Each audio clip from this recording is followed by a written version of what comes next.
L'homme ne vivra pas de pain seulement, mais de toute parole qui sort de la bouche de Dieu. Voici votre moment de méditation quotidienne.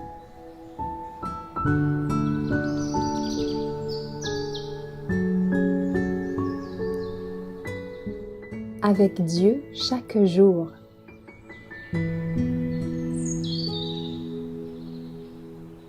Travaillons avec diligence, le 3 août. Tout ce que vous faites, faites-le de bon cœur, comme pour le Seigneur, et non pour des hommes. Colossiens 3, verset 23. Une grande œuvre doit être faite dans le monde. Il faut convertir des hommes, des femmes, non par le don des langues, ni par les miracles, mais par la prédication du Christ crucifié. Pourquoi tardons-nous à améliorer le monde?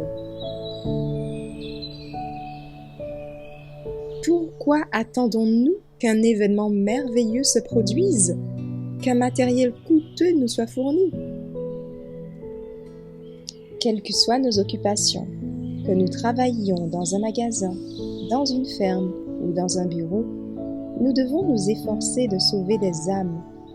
Cette vie est pleine d'occasions propices que vous pouvez saisir en exerçant les talents dont Dieu vous a dotés pour faire le bonheur des autres.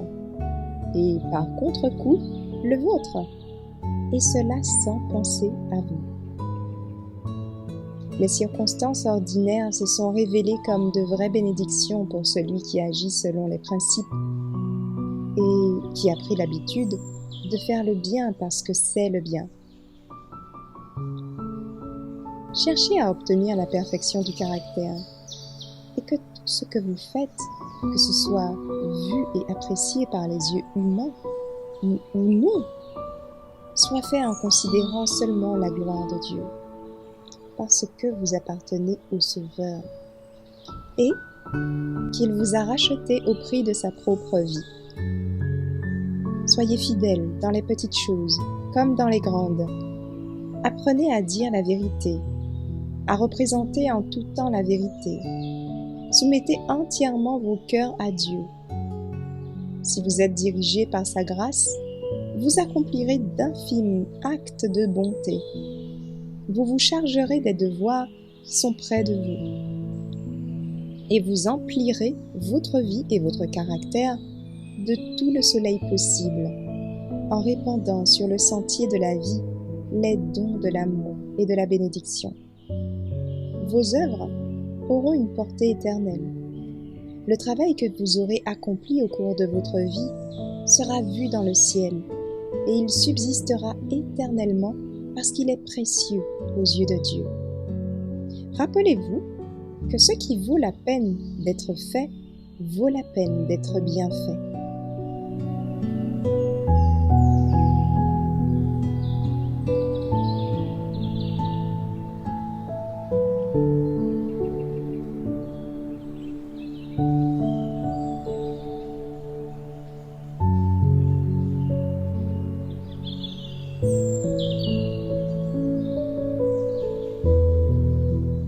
Merci d'avoir écouté cette présentation.